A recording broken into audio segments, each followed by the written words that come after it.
kita. Jangan biarkan dia tertidur, tapi aktifkan biarlah kuasa Roh Kudus yang hidup dalam kehidupan kita membawa kita untuk senantiasa mengasihi Tuhan, karena Dia sudah memberikan yang terbesar, yang terindah dalam hidupnya bagi kita. Biarlah kesempatan pagi hari ini kita mau bersyukur, kita mau berserah di hadapan Tuhan oleh karena kemenangan yang sudah Tuhan berikan bagi kita, karya terbesar dalam hidupmu yang telah menyelamatkan.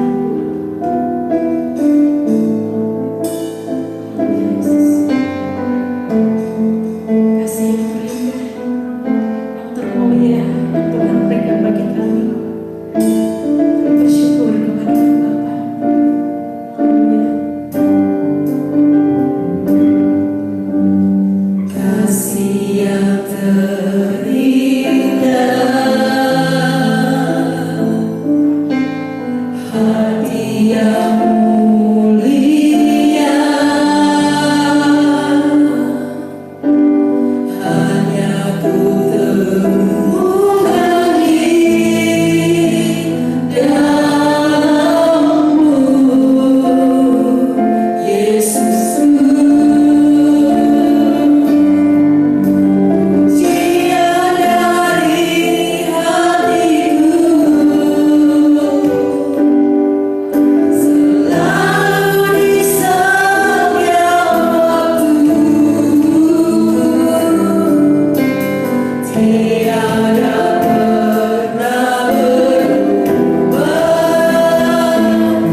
Terima kasih Tuhan.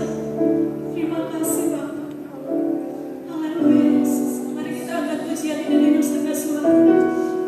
Refnya saja karya terbesar dengan iman. Kita percaya, kita mengimani. Yesus.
Karena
suara manis dari anak-anak kita yang akan memuliakan Tuhan.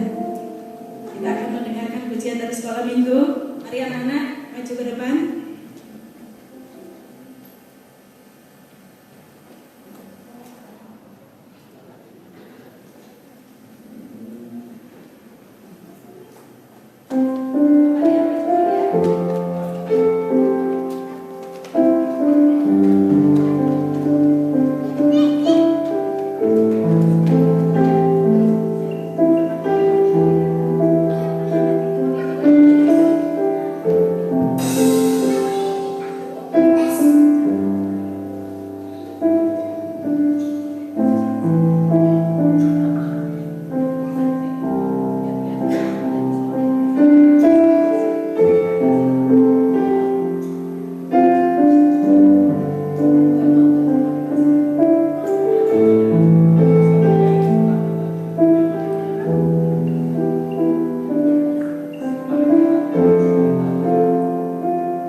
terus memuliakan Tuhan, lebih dari pemenang. Kita akan pujikan ini bersama-sama.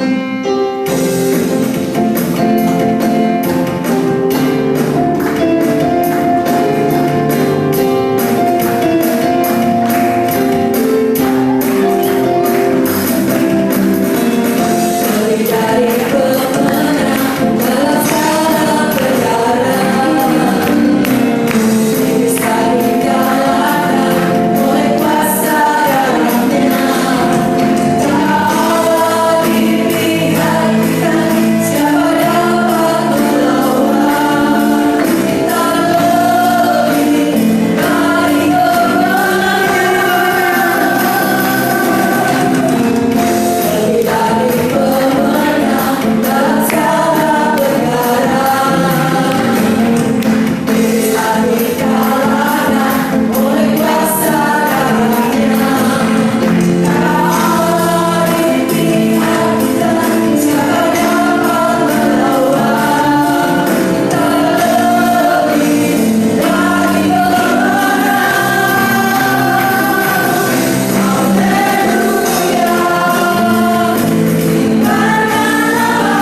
syukur Tuhan buat setiap kebaikan dalam hidup kami. Ajar kami Tuhan untuk kami terus mengucap syukur dalam keadaan apapun kami selalu mengucap syukur Tuhan, karena kami tahu Engkau baik, sangat baik dan teramat baik bagi kami.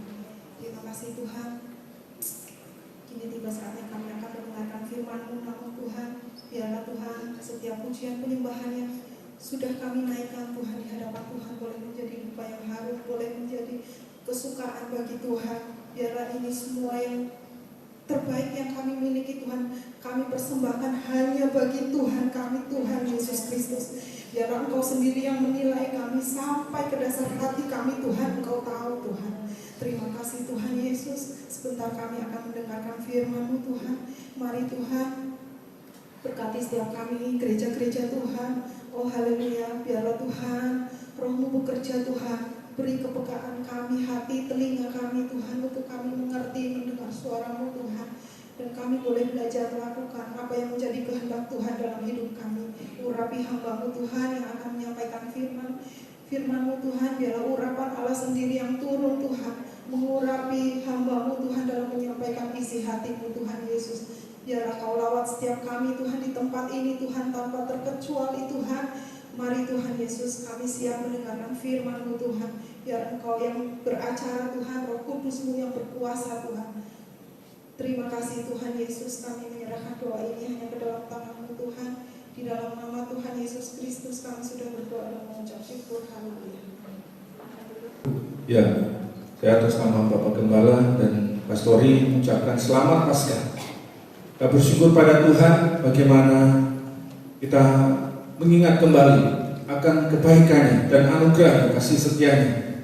Dia sudah berkorban dan rela mati untuk kita diselamatkan. Dan saatnya kita hari ini memperingati kebangkitannya. Begitu luar biasanya kebaikan Allah pada manusia.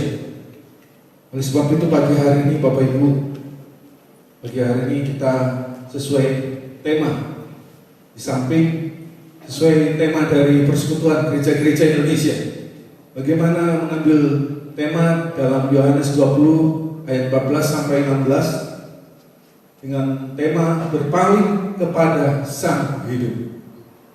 Ya, inilah tema dalam memperingati Paskah tahun 2021 ini. Yang kita melihat di sini bagaimana dilihat ya, ada tulisan, ya iyalah sama jarum vaksin aja kok takut. Ingat pengorbanannya di kayu salib, Agne gitu. Ya, tulisannya sangat kecil, tapi ini memberikan suatu motivasi pada anak-anak Tuhan untuk tidak takut untuk menerima vaksin, Bapak Ibu. Ya, meskipun keadaan saat ini mengkhawatirkan bagaimana munculnya varian-varian baru. Ya, yang terakhir adanya varian E4 sekian, 43 berapa begitu. Ya, sebelumnya ada B117, tapi kita sebagai anak-anak Tuhan tidak usah takut Bapak Ibu.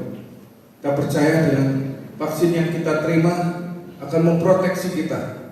Oleh sebab itu, ketika kita menerima vaksin, Bapak Ibu dan saudara-saudara sekalian harus berdoa ya, agar Tuhan menyertai Bapak Ibu saudara sekalian. Tidak ada komplikasi, tidak ada keluhan lain, tapi Tuhan memberikan kekuatan yang baru melalui vaksin tersebut. Kita akan membaca di dalam Yohanes pasal 20 ayat 11 sampai 18. Berikutnya, Yesus menampakkan diri kepada Maria Magdalena. Tetapi Maria berdiri dekat kubur itu dan menangis. Sambil menangis, ia menjenguk ke dalam kubur itu, dan tampaklah olehnya 2 orang malaikat berpakaian putih, yang seorang duduk di sebelah kepala dan yang lainnya di sebelah kaki di tempat mayat Yesus terbaring. Kata malaikat-malaikat itu kepadanya, "Ibu, mengapa engkau menangis?" Jawab Maria kepada mereka, "Tuhanku telah diambil orang dan aku tidak tahu di mana ia diletakkan." Sesudah berkata demikian, ia menoleh ke belakang dan melihat Yesus berdiri di situ, tetapi ia tidak tahu bahwa itu adalah Yesus. Kata Yesus kepadanya, "Ibu, mengapa engkau menangis? Siapakah yang kau cari?"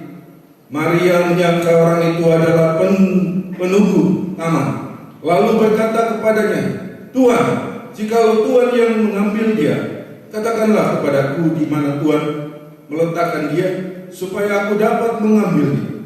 Kata Yesus kepadanya, "Maria." Maria berpaling dan berkata kepadanya, dalam bahasa Ibrani, "Rabuni," artinya guru. Kata Yesus kepadanya, "Janganlah engkau memegang aku, sebab aku belum pergi kepada Bapa, tetapi pergilah kepada saudara-saudaraku dan katakanlah kepada mereka bahwa sekarang aku akan pergi kepada Bapakku dan Bapamu, kepada Allahku dan Allahmu." Maria Magdalena pergi dan berkata kepada murid-murid, "Aku telah melihat Tuhan," dan juga bahwa Dia yang mengatakan hal-hal itu kepadanya.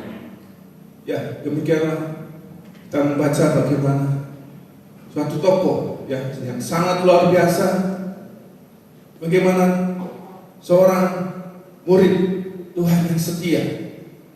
Sebagai perlu Bapak Ibu ketahui bagaimana Maria Magdalena tetap setia sebagai saksi mata ketika dia melihat Tuhannya dicemooh, ya, dibully, ya, orang-orang yang berusaha menghakiminya. Dia melihat juga saksi mata ketika kematiannya di Golgota. Dan terakhir, sebagai saksi mata yang pertama ketika Yesus bangkit dari kuburnya.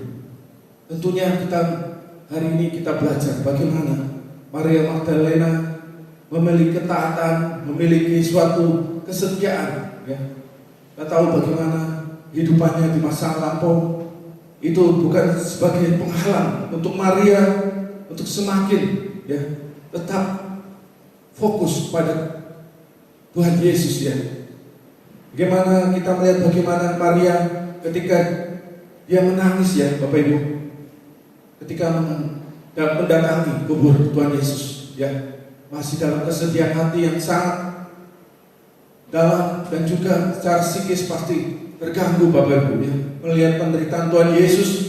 Tapi Maria juga tidak takut juga, ya. Biasanya orang sadar ketika melihat malaikat, dua malaikat, ya, kita berapa minggu lalu belajar malaikat Gabriel, ya, memberi pesan, message, ya. Jadi dia tidak takut, ya.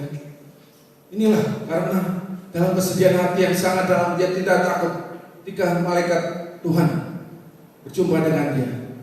Dan dia ketika dalam tangisnya, bagaimana dia baru sadar ketika Yesus yang memanggilnya, dan dia memanggil dia sebagai guru. Dan ketika Tuhan memberikan pernyataan, ya, bahwa dia belum kembali ke Bapaknya, Maria baru menyatakan bahwa Yesus itu Allah atau Tuhan. Kita belajar dengan keteladanan Maria Magdalena, ya, bagaimana tetap setia dari awal sampai akhir. Kita melihat di pasal yang lain dikatakan, Filipi pasal 3 ayat 10, "Yang kuhendaki ialah mengenal Dia dan kuasa kebangkitannya dan persekutuan dalam penderitaannya, di mana aku menjadi serupa dengan Dia dalam kematiannya." Ya, ini benar pernyataan dari Rasul Paulus, ya. Tentunya Maria Magdalena sudah mengenal Tuhan, ya. Bagaimana Tuhan sudah menolongnya di kehidupan yang lampau, dan juga dia mengenal kuasa kebangkitan Tuhan. Kita belajar Bapak Ibu, bagaimana kita menghargai saat ini Bapak Ibu datang dari rumah dengan segala keberadaan hati yang mungkin masih dengan segala situasi yang ada yang senang, ada yang sedang ada hati yang gundah gulana, tapi kita menghargai akan pengorbanan Tuhan, ya, atas kayu salib dan kebangkitannya. Kita melihat bagaimana beberapa tokoh, Bapak Ibu, di sini kita melihat ada tokoh yang stereotip dalam Alkitab. Ada Yudas, ya, tentunya kita mengenal dia seorang pengkhianat. Ada Petrus, dia penyangkal Bapak Ibu. Ya, meskipun murid yang sudah cukup lama, tapi dia menyangkal Tuhan 3 kali.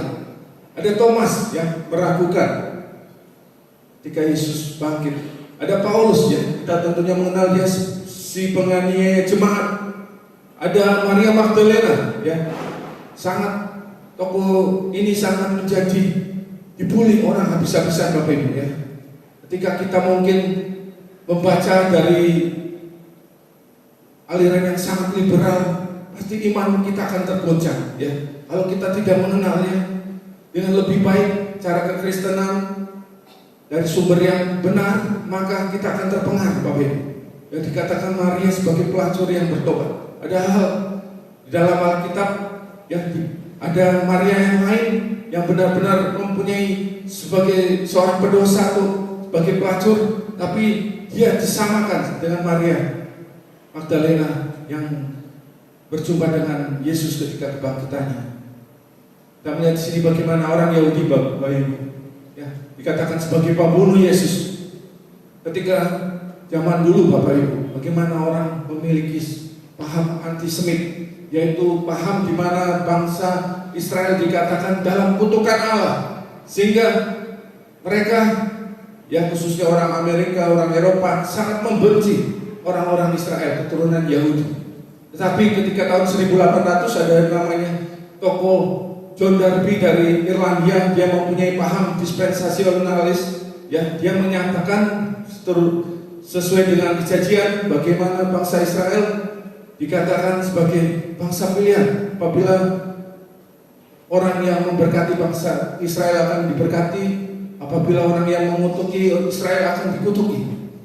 Jadi ada perbedaan Bapak Ibu ya.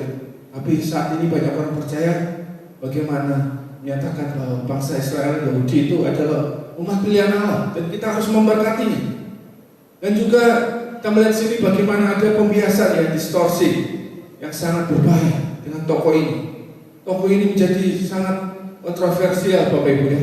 Jadi kita belajar dengan yang sesuai kebenaran bagaimana Maria Magdalena ini. Kita melihat sini latar belakangnya, dia berasal dari Magdala, ya, kota yang sangat maju, lebih besar dari kota Nazaret. Ya, nama kotanya Magdala, dekat Danau Galilea, dikenal sebagai kota perikanan. Dia juga sebagai wanita Yahudi yang mensupport finansial pelayanan Tuhan Yesus selama di muka bumi. Dan juga Maria Magdalena sebagai donatur, Bapak Ibu, donatur dari rumah ibadah sinagoge atau terlibat dalam pelayanan diakonia. Dan juga ketika Tuhan Yesus lakukan suatu mujizat ya, sehingga Maria yang dulunya terbelenggu dengan roh jahat dibebaskan oleh Tuhan Yesus. Dan tentunya hidupannya dia langsung berbalik Bapak Ibu. Ya, ketika dia sudah dibebaskan dari roh jahat, Maria langsung, kita melihat di sini di ayat dalam Markus pasal 15:41, ada juga beberapa perempuan yang melihat dari jauh. Di antaranya Maria Magdalena, Maria ibu Yakobus muda dan Yoses serta Salome. Mereka semuanya telah mengikuti Yesus dan melayaninya waktu ia di Galilea. Dan ada juga di situ banyak perempuan lain yang telah datang ke Yerusalem bersama-sama dengan Yesus. Ya, ini melihat flashback bagaimana kehidupannya lama. Setelah diubahkan Tuhan, Maria Magdalena menyerahkan hidupnya sepenuhnya untuk pekerjaan Tuhan, untuk terlibat dalam pelayanan mengikuti Tuhan Yesus. Jadi ketika zaman dahulu Bapak Ibu, jadi ada kesenjangan ya. Wanita itu sebagai kelas yang kedua, second class ya. Jadi kalau wanita itu tidak termasuk ya, tidak dipilih oleh rabi untuk menjadi muridnya. Tetapi masih banyak wanita-wanita yang secara pekerjaannya menjadi murid Tuhan Yesus tapi tidak diakui Bapak Ibu. Kalau diakui tentunya Alkitab kita tidak setebal ini Bapak Ibu, lebih tebal lagi Bapak Ibu. Bagaimana nanti akan diceritakan yang pelayanan Magdalena apa saja, yang melakukan perkara-perkara apa saja dan mujizat apa saja ya. Sangat banyak Bapak Ibu. Jadi kita melihat sini bagaimana ketika Tuhan ubahkan hidup yang lama, Maria mengikuti pelayanan dengan Yesus. Ya, kita melihat sini bagaimana level pertumbuhan dari Maria tentunya sudah level yang ke-6. Ya, kita melihat di bawah ada level pertumbuhan rohani, ya. Kalau di situ tulisan Father, berarti Maria adalah mother, ibu rohani. Ya, ketika dia sudah dibebaskan dari roh jahat, dia memulai dari bayi rohani, Bapak Ibu. Tidak instan langsung loncat ke level 5 atau 6. Tapi mulai dari bayi rohani. Kemudian dikatakan sebagai nebios. Ada juga sebagai yang kedua anak kecil, paidion. Yang ketiga remaja, teknion. Yang keempat kedewasaan, neanistos, ya. Dan kelima anak atau huios. Kita sebagai manusia secara jasmani, kita pasti akan melewati pertumbuhan ini. Tapi yang terlebih penting Bapak Ibu, pertumbuhan secara rohani. Ya, kita melangkah dari tahun ke tahun, kita terus bertumbuh. Jangan kita stuck, ya. Jangan kita hanya menjadi bayi-bayi rohani saja Bapak Ibu. Tapi kita melangkah. Paulus juga demikian Bapak Ibu. Ketika Paulus bertobat usia 30 tahun, dia tidak langsung ya menulis kitab yang terkenal yaitu kitab Roma, di mana dia baru mengetahui, baru memahami pengorbanan Tuhan Yesus di atas kayu salib. Menunggu waktu ya sekitar usia 50-an Bapak Ibu. Jadi tidak langsung melihat penglihatan dengan Tuhan, langsung dia menyatakan semua. Tidak, tapi dia terus diproses Tuhan. Ketika dia sudah menjadi level Bapa atau Father atau Pater, dia baru menulis kitab Roma. Kita melihat di sini bagaimana di dalam Roma dia menyatakan, akan tetapi Allah menunjukkan kasih-Nya kepada kita oleh karena Kristus telah mati untuk kita ketika kita masih berdosa. Lebih-lebih karena kita sekarang telah dibenarkan oleh darah-Nya, kita pasti akan diselamatkan dari murka Allah. Sebab jikalau kita ketika masih seteru diperdamaikan dengan Allah oleh kematian anaknya, lebih-lebih kita yang sekarang telah diperdamaikan pasti akan diselamatkan oleh hidupnya. Jadi inilah pernyataan Paulus ya, di usia yang sudah matang, level kerohanian yang sudah dewasa, dia baru memahami pengorbanan Tuhan Yesus di atas kayu salib Bapak Ibu. Ya, sama dengan halnya Maria Magdalena. Ya proses Tuhan, ya kita tahu bagaimana murid-murid yang laki-laki pada kabur kocar-kacir Bapak Ibu. Ya, ada yang takut karena tentara Romawi itu sangat kejam Bapak Ibu. Jadi hanya Maria ya bisa yang berani, yang mempunyai keberanian bandingan laki-laki. Tentunya Maria Magdalena saat ini masih dikagumi Bapak Ibu. Jadi kalau di agama aliran Ortodoks atau Kristen Lutheran atau Katolik Roma, dia dinyatakan sebagai rasul di atas rasul. Jadi tingkatnya lebih tinggi ya dibandingkan 12 murid Tuhan Yesus. Jadi levelnya lebih tinggi. Oleh sebab itu Tuhan menyatakan kepada Maria Magdalena pertama kali, karena Tuhan Yesus tahu ya di dalam isi hati Maria Magdalena tersebut. Ya, dalam kita mengenal Tuhan, kita memahami ya ketika Maria Magdalena menyatakan Tuhan, tentunya dia mengenal Tuhan itunya yang dia sembah, Tuhan Yesus sebagai bagian dari pribadi Allah. Ya, jadi ada sebagai orang Kristen kita harus mempunyai fondasi yang kuat Bapak Ibu dalam pengenalan kita akan Trinitas. Allah dalam 3 pribadi. Jadi antara Allah Bapa, Allah Anak, Allah Roh Kudus memiliki kesetaraan dalam sifat, dalam hakikat, dalam kualitas, dalam kuantitas, posisinya, karakter, kuasa dan otoritas, tetapi mempunyai perbedaan fungsi Bapak Ibu. Jadi ketika orang lain yang tidak mengenal Tuhan menanyakan kepada kita, kita harus mampu menjelaskannya. Ibarat telur Bapak Ibu, ada cangkang, ada kuning telurnya, ada putih telurnya, sebagai satu kesatuan. Kita menyembah satu Allah, ya bukan 3 Allah, tapi satu Allah.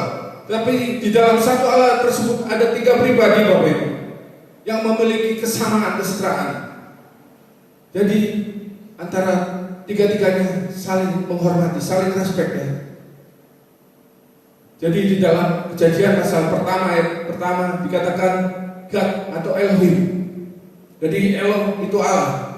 Tapi karena bahasa Ibrani itu ada im, jadi dikatakan Allah juga. Tetapi dalam pengertian Trinitas ini Bapak Ibu.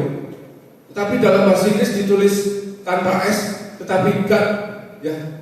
Tapi kalau di dalam Alkitab kita ditulis Allah. Ini karena latar belakangnya ketika zaman dahulu menerjemahkan di Malaysia ditulis karena menyesuaikan dengan saat itu di mana Tuhan disebut Allah, ya.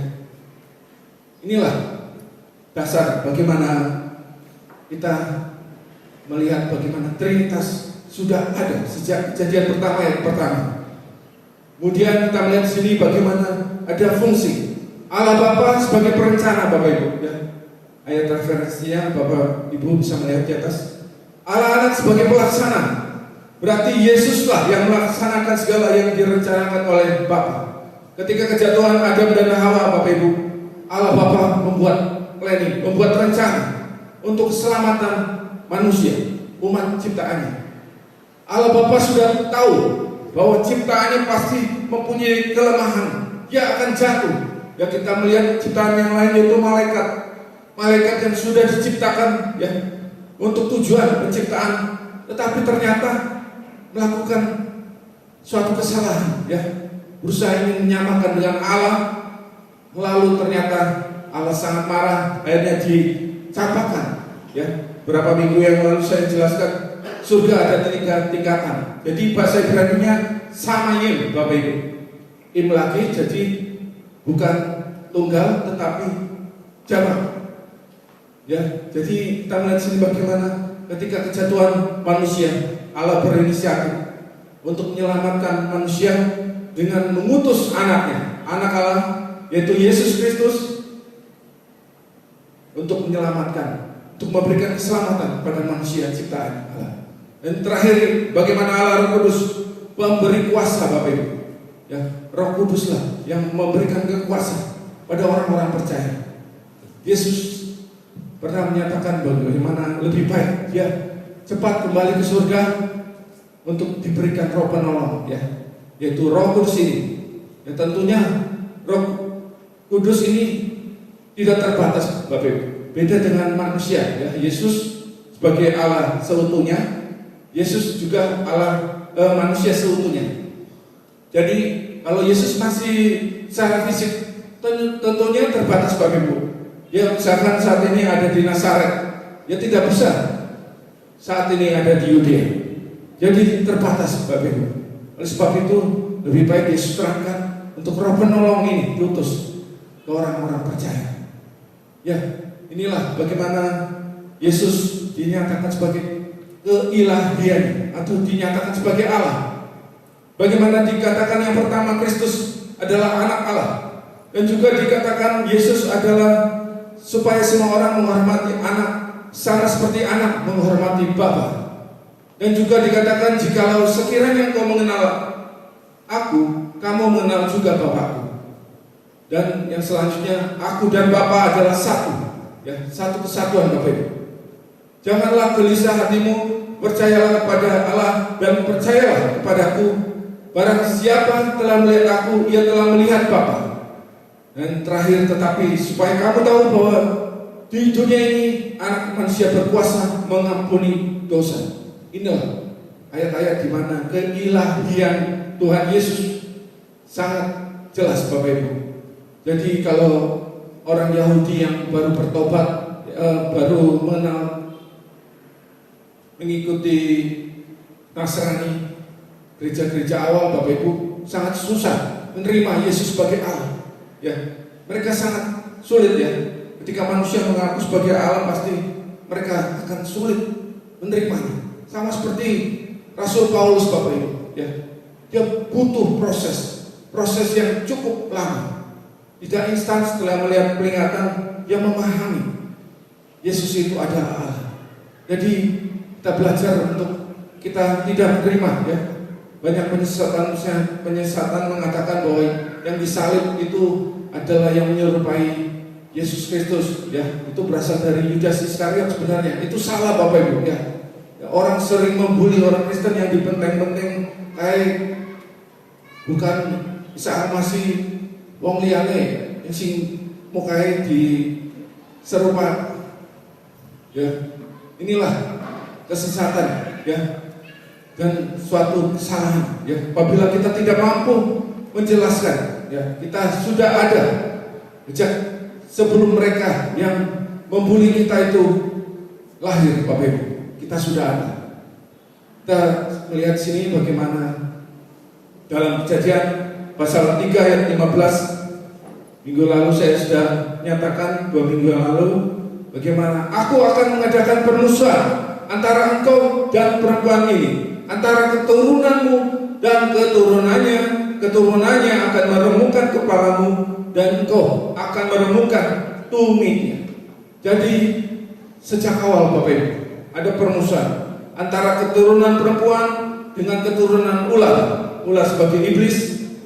Jadi dari keturunan wanita, ya, kita tahu bagaimana Adam mempunyai anak Kain. Habelnya dibunuh oleh Kain, kemudian lahirlah Set.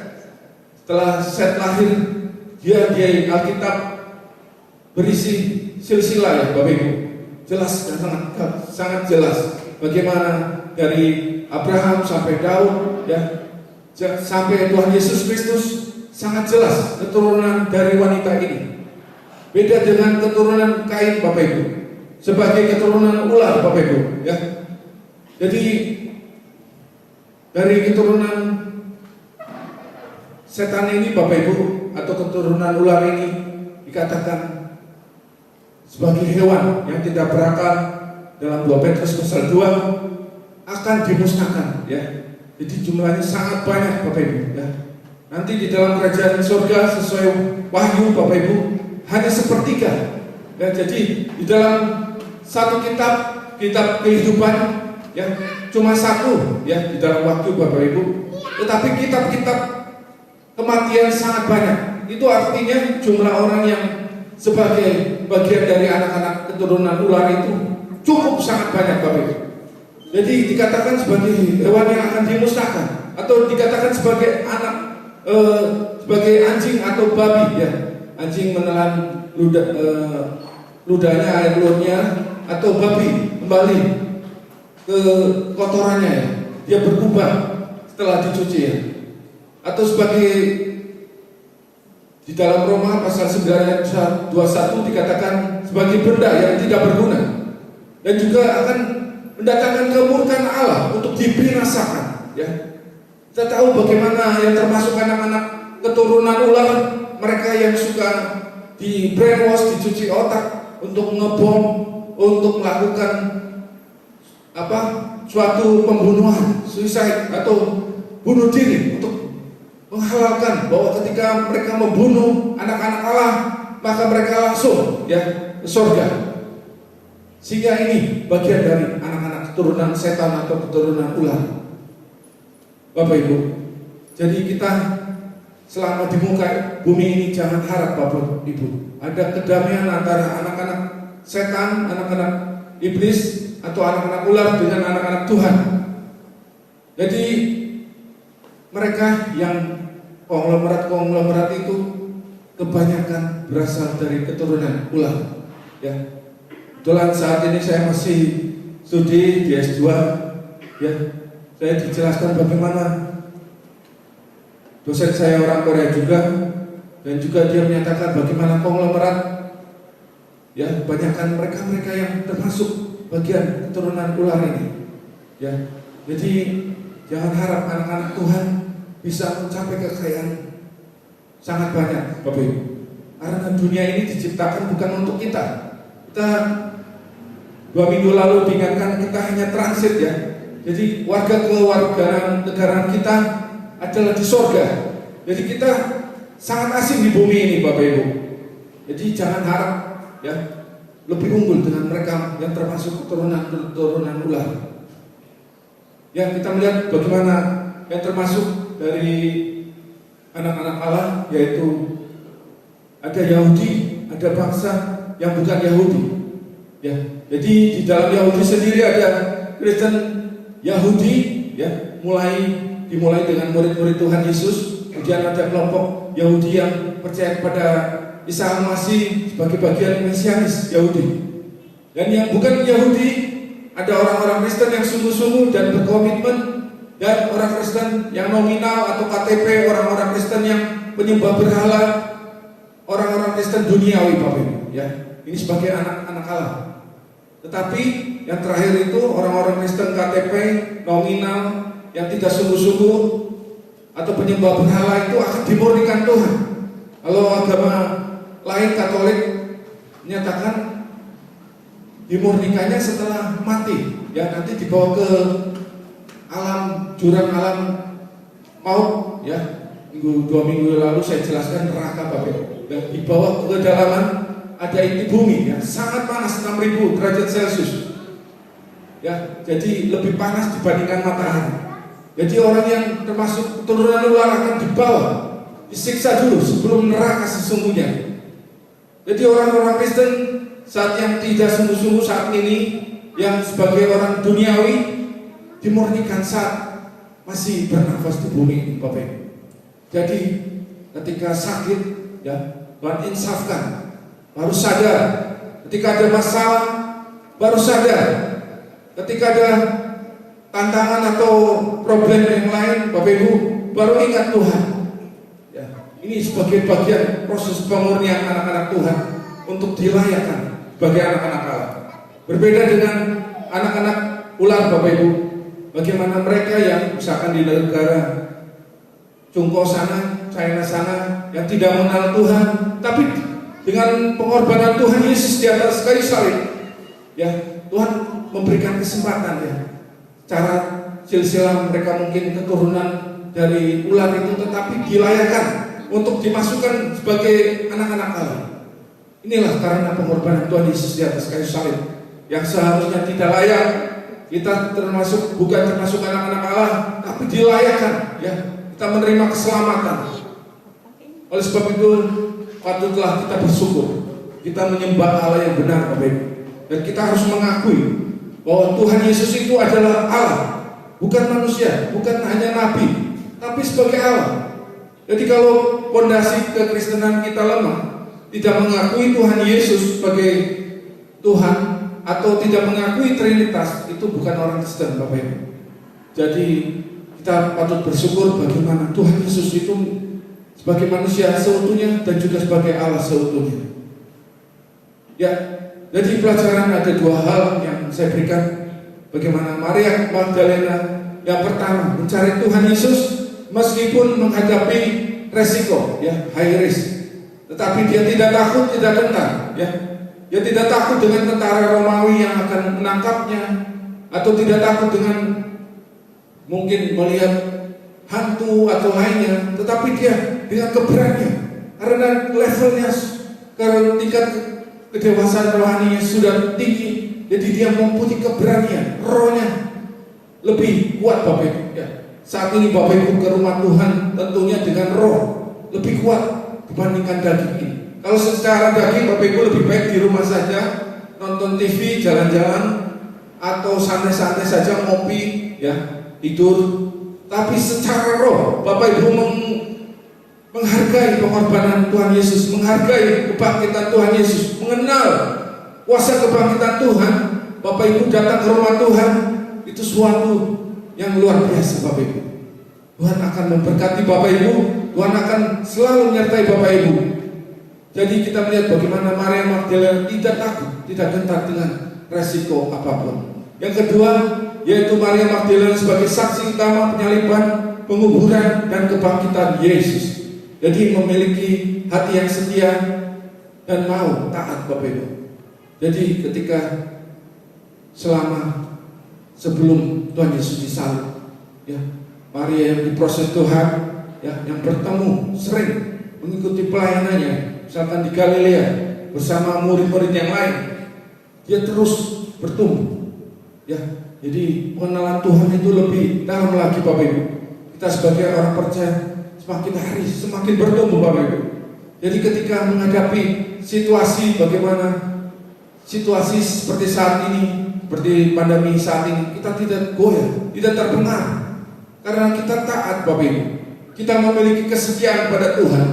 Kita datang ke gereja bukan untuk karena melihat gembala atau karena dibesukin, tapi kita memiliki suatu ketaatan, komitmen kepada Tuhan. Oh, kita sangat menghargai Pencipta ini. Sebagai manusia, kita harus mengenal akan tujuan penciptaan kita di bumi ini. Semakin hari kita belajar untuk terus memahami Bapak, mengenal kita diciptakan di bumi yang sementara ini mempunyai maksud ya. Jadi sebagai anak-anak Allah tadi untuk tujuan mulia Bapak Ibu. Ya. Jadi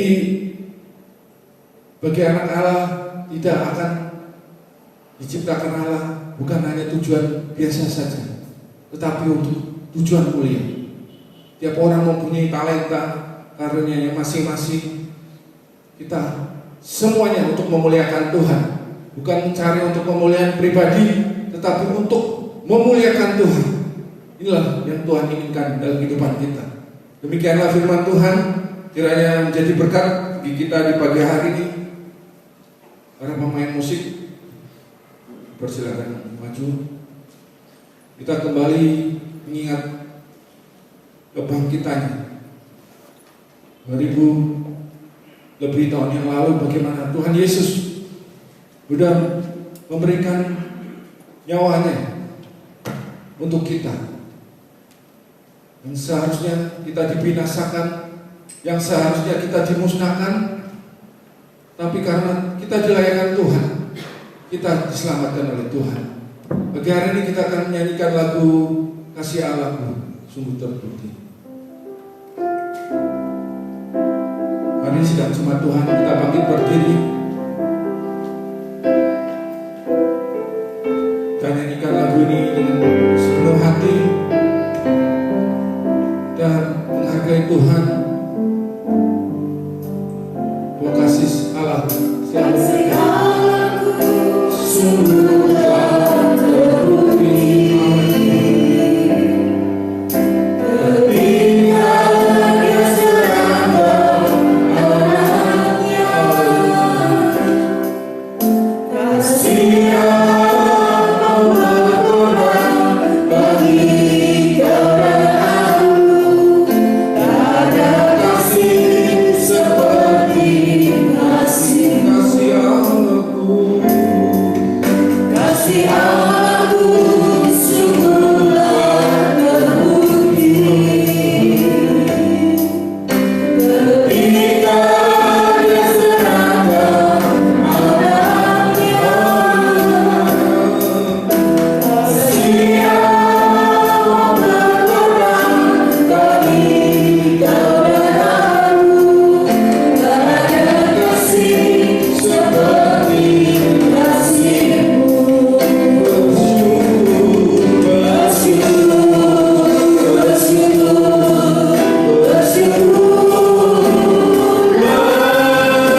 Tuhan untuk mengenal akan pengorbanan-Mu di atas kayu salib Tuhan, dan kuasa kebangkitan-Mu Tuhan. Kami umat-Mu yang dilahirkan Tuhan, seharusnya kami binasa, tetapi kami beroleh keselamatan Tuhan. Patutlah kita bersyukur Tuhan atas kebaikan-Mu Tuhan, sehingga kami menjadi anak-anak Allah, bukan anak-anak keturunan ular atau keturunan iblis Bapak Ibu. Pagi hari ini Bapak Ibu, kita bersyukur begitu baik akan kebaikan Tuhan.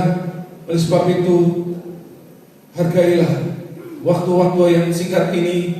Kita bersyukur Kau sangat baik Tuhan.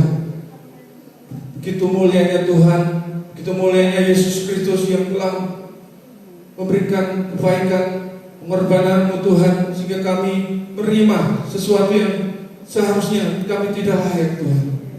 Terima kasih Tuhan.